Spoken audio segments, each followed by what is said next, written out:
그래서 가나안을 향한 순례의 길을 걸어간 것이 아닙니다. 조그만 어려움만 만나면 그 입에서 불평이 나왔습니다. 누군가를 탓합니다. 모세와 아론을 원망하고 하나님을 탓했습니다. 왜 그렇게 불평과 원망의 삶을 살았느냐?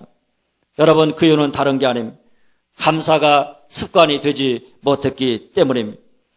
감사가 습관이 되지 못한다. 다시 말하면 어떤 상황 속에서든지 간에 하나님을 먼저 생각하고 감사하는 습관이 없다. 그러면 우리는 그저 저절로 불평하고 원망할 수밖에 없는 줄 아시기를 바랍니다. 그러면 오늘 우리가 불평과 원망을 벗어버리고 범사에 감사하는 삶을 살아가려면 다른 게 필요한 것이 아닙니다. 뭐겠습니까, 여러분? 감사의 습관을 가지고 사는 자가 되어야 하는 줄 믿으시기를 바랍니다. 우리가 감사합니다. 이 감사가 습관이 되어 살아가려면 어떻게 해야 되느냐? 한번 따라서 합니다. 내게 없는 것으로 불평하지 말고 내게 있는 것을 감사하자. 내게 없는 것으로 불평하지 말고 내게 있는 것을 감사하자.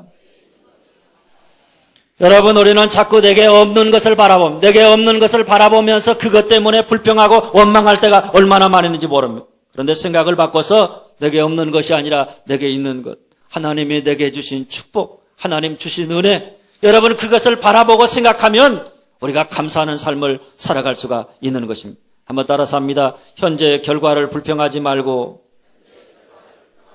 하나님의 약속에 감사한다.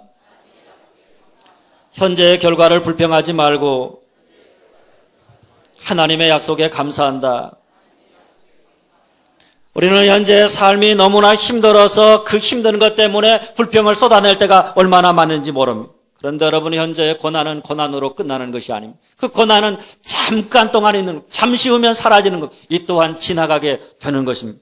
그런데 고난이 지나고 나면 하나님이 우리의 삶의 고난을 어떻게 바꾸시느냐? 우리의 삶의 축복이 되게 만들으신 줄 믿으시기를 바랍니다.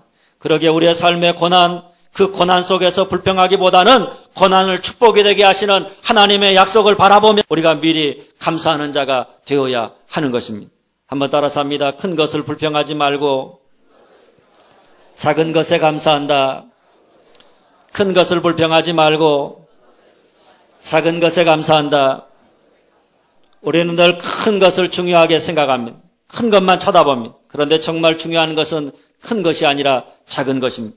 우리의 마음을 아프게 하고 힘들게 하는 것도 큰 것이 아니라 조그마한 것들, 생각하지 않았던 것들, 믿었던 것, 가까운 것, 그 작은 것들이 우리에게 상처를 주고 우리를 흔들어 놓는 것입니다. 그러므로 우리가 자그마한 것에 감사할 줄 안다. 우리의 삶에 조그마한 감사를 감사함으로 하나님께 영광 돌리며 살아간다. 그러면 우리가 범사에 감사하는 삶을 살아가게 되는 줄 믿으시기를 바랍니다.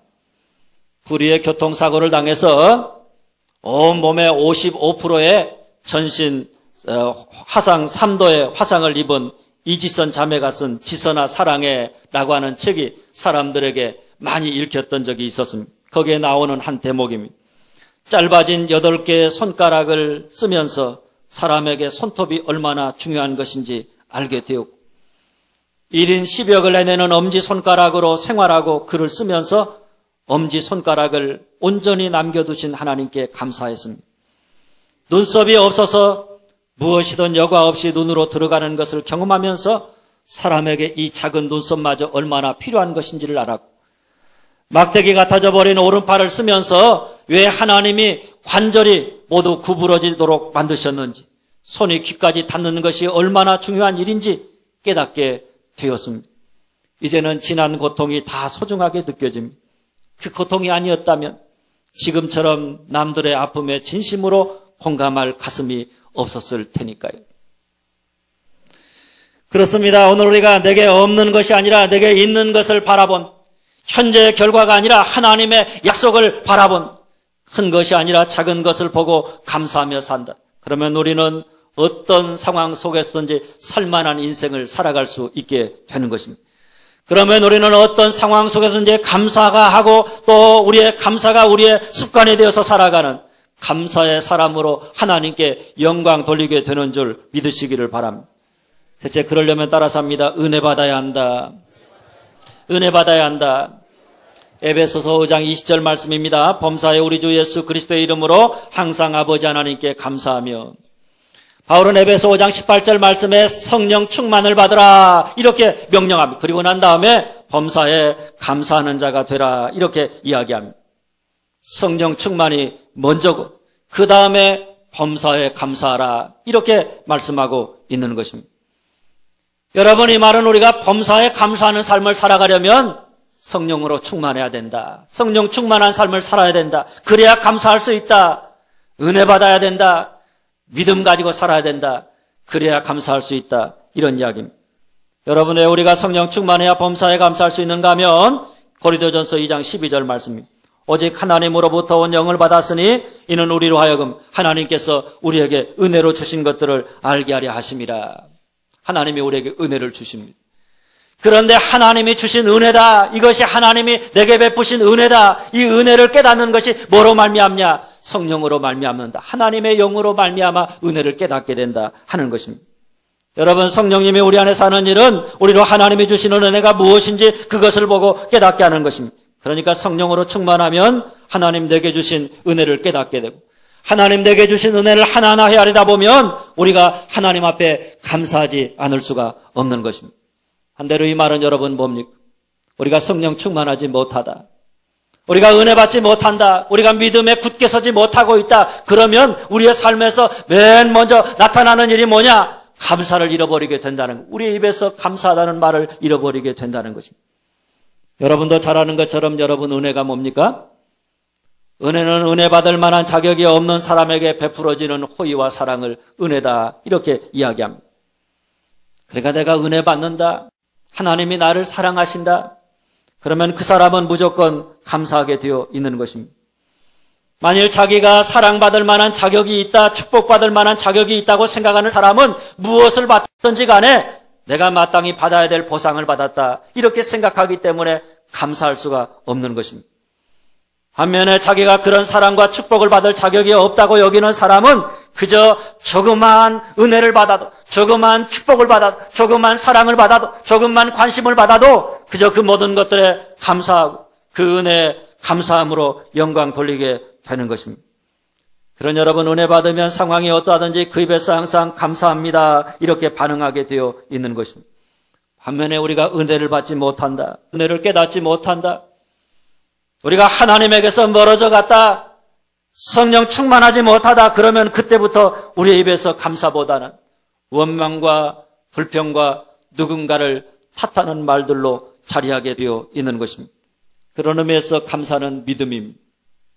하나님을 향한 믿음이 있다. 하나님이 우리와 함께 하신다. 하나님은 우리를 사랑하신다. 모든 것을 합력해서 선을 이루어 가신다. 하나님은 내게 좋으신 분이다.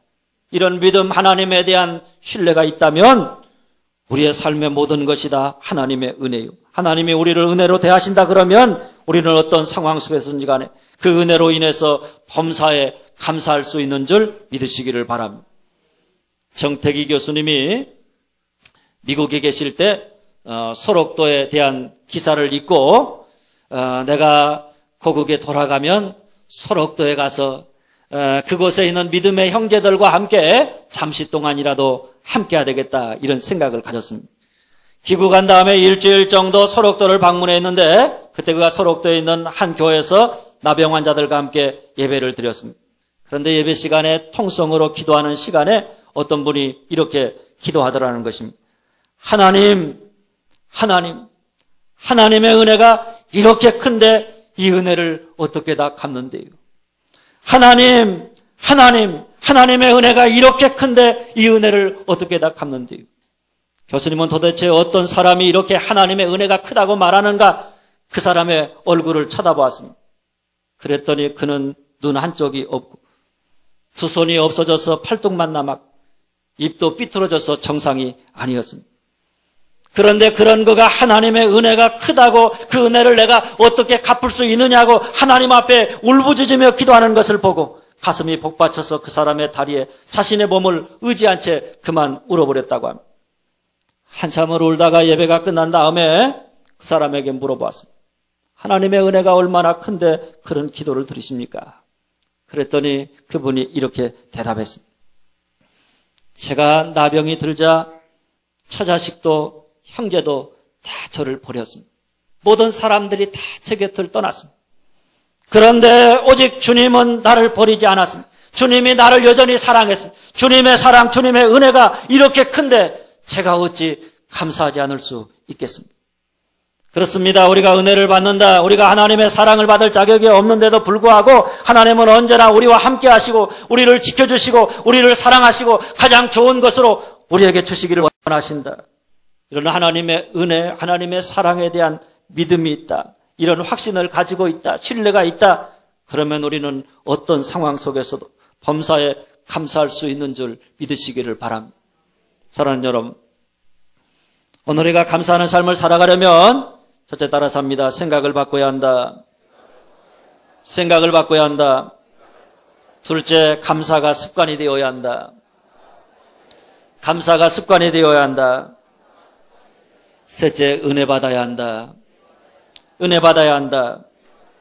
오늘도 어떤 상황 속에서든지 간에 하나님을 생각하고 감사함으로, 감사가 습관이 되어서 감사의 사람으로 살아가는, 그리고 이를 위해서 항상 성령 충만함으로 은혜 가운데 살아감으로, 그래서 하나님께 영광 돌리며 살아가는 여러분들이 다 되어줄 수 있기를 주님으로 축원합니다. 기도하겠습니다.